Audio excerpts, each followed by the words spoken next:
So I sometimes think of myself as a philosophical psychologist. And part of it comes from I just couldn't, there was this complexity to those philosophical texts that I didn't find in mainstream psychological texts. There was a notion of asking questions about being here, about responsibility, about response, about ethics and the ethical that psychology didn't often touch upon.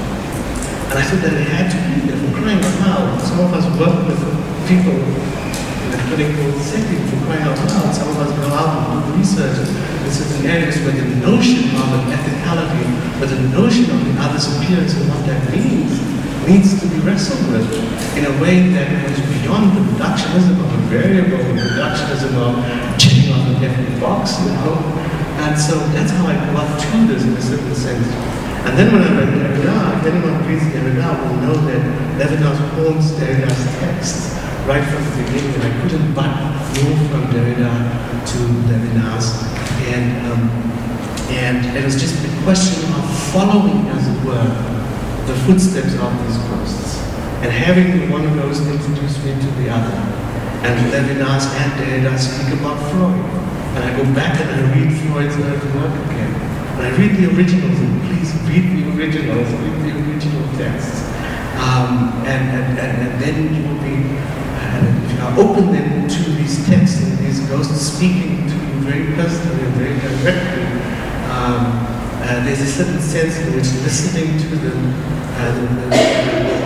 it's a following and opening up conversation with the other ghosts of our past. My project is, if you will, is in trying to find within these are philosophers, but trying to find something, trying to take some of that and enter it as a psychologist, enter philosophy as a psychologist, and to come from it and try and, I don't want to say, I don't know how to say, it's not about a mixture, it's not about integrating stuff, but it's about working in these worlds and trying to find that invaginated space, as Gayatri Spivak calls it, kind of the space where the two, think of the two Venn diagrams, the space in the middle there, that's neither inside nor outside, you know, neither of or from, but it just is that between, you know, that hybrid space. And trying to work there where philosophy and psychology is concerned. I don't know if I answered the question, but maybe that's not the object. It's not the object. So a direct question. So do you say that? Would you say that psychology departments should be teaching more philosophical texts, more philosophy to their students, and that will benefit their education generally, the psychological knowledge and experience? I'm biased, but I would say decidedly yes. I mean, we have an origin story, and those of you that came through the undergraduate course will have these origin stories of Wilhelm Wundt going down to the basement of, setting up these measurement apparatus to record perception, sound, whatever. We have here this mythological origin story. But what we don't know, what's not told, is that Wundt prescribed a second psychology. For him, there was a second psychology called his Volkerpsychologie, the psychology of peoples, the psychology of his folk psychology. And to him, he said very, very clearly, this psychology cannot be taken to the lab. This psychology has to be of a descriptive sort. This psychology has to be studied in language, in folk wisdom, in myth. Wundt said this. You take the other canonical kind of psychological patriarch, William James, in the US. William James, his treatises, my goodness, William James is the biggest phenomenologist in the sense that there is. His psychology is anything but reductionistic. And so we have this dominant mainstream story that eclipses or that tries to oppress, if you will, this other story that's always been there. The story of a descriptive quality of psychology that can be studied in folk wisdom, can be studied in language, can be studied in philosophy, and for that very reason, yes, I think we need to study it. I think we need to read about these things. If you permit me, maybe I should just try and provide I supervised a student whose dissertation, a research dissertation, was on necklacing. And what he did was there was an incident in Colesburg in the early 80s, one of the very, very first necklacing incidents. And it so happened that he had access to the perpetrators.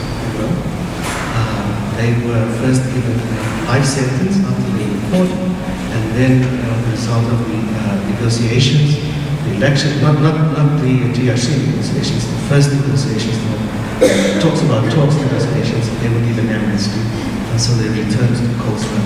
So this was his one data point. This is going to take a little bit, don't give me 5 minutes for this.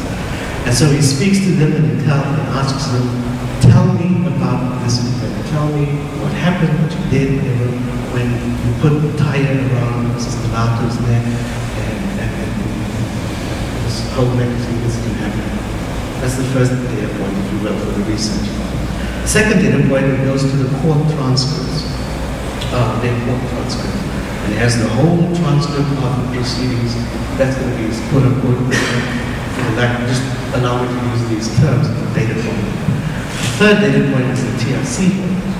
Mrs. Delato, who was murdered, her family went to testify before the TRC. So these are the TRC transcripts, including IP Cross. Now, in a traditional sense, we would look at what the text tells us, what these three texts tell us. There's something that stood out for us. There's one thing that doesn't make sense. And this one thing is that while Mrs. Delato is burning, while she's in flames, one of the perpetrators says to the other, take some sand and throw it on her face, so that her face doesn't burn. And the other, that's what they do, they take sand and throw it on her face. And he asks them, why do you do this? And they say, oh. In the court transcripts, the judge says, comes across this part, because the court of law is in this very rational sense, who did what, when, and where were you when this happened, and then what did you do, and did you see this and other, and then this comes in, oh, and then he threw sand on their face, and the judge says, but that does not make any sense. And continues. The commission, TRC, comes across this point, and the commissioner says, and so what happened? Threw sand on their face and said, well, that doesn't make any sense. And he proceeds. That is the point that we are interested in. Because there's a sense, not in the presence only, but also in the absence. And as we look, you ask them for the Xhosa word for what they felt. And they said, I forget the word, but there's a sense of dread.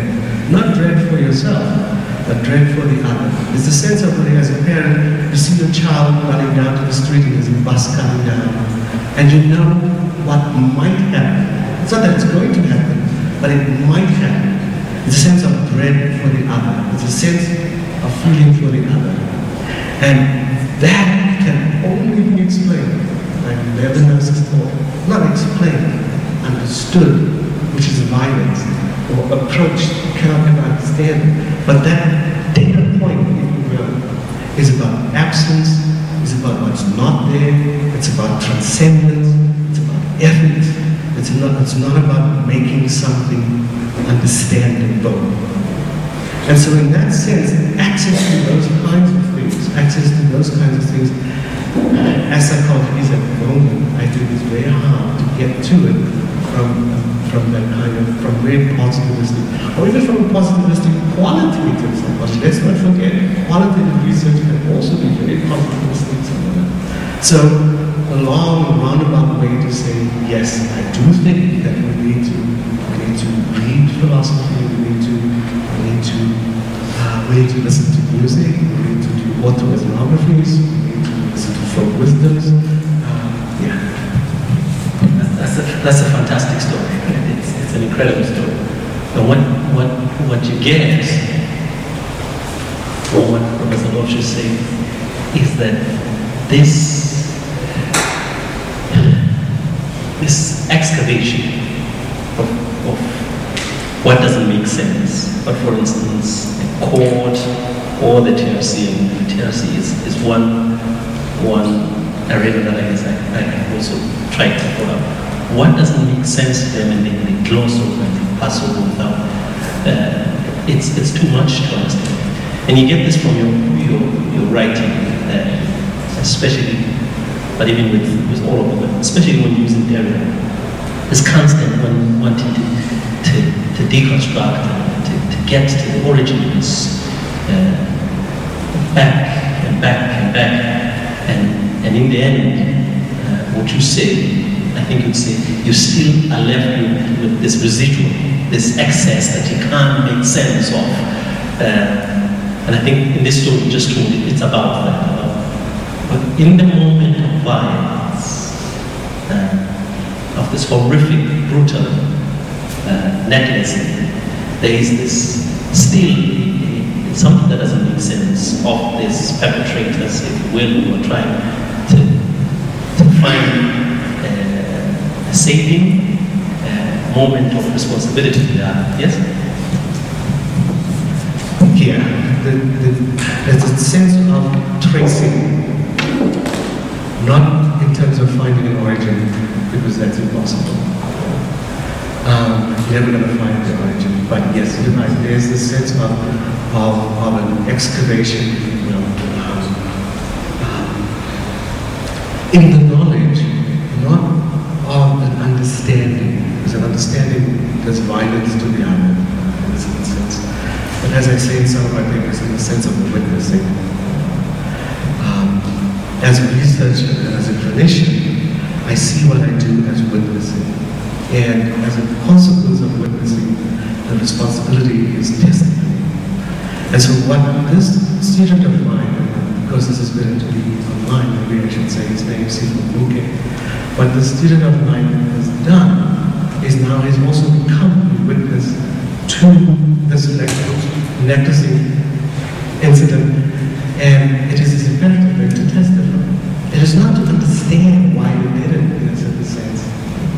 And sometimes we go into the dissertation, we want to understand the phenomenon, you know, or we want to provide an expose where we're going to say what this is about. But if you have the sense that there's always an excess, you know, and if you have the sense that what we are doing is responding to a call to witness, a call to testimony, a different kind of responsibility that we feel.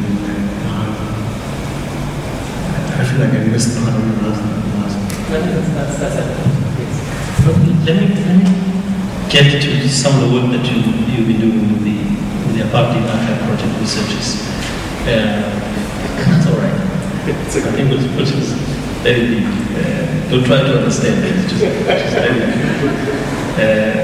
So while it is true that all of the researchers in the Apartheid Archive Project, the Apartheid Archive Project is a project that Leswin and I are part of, and it's led by Mr. Duncan and Mr. Stevens at the University of Witwatersrand. Witwatersrand with an international group of researchers as a network that at its fundamental level it gathers narratives about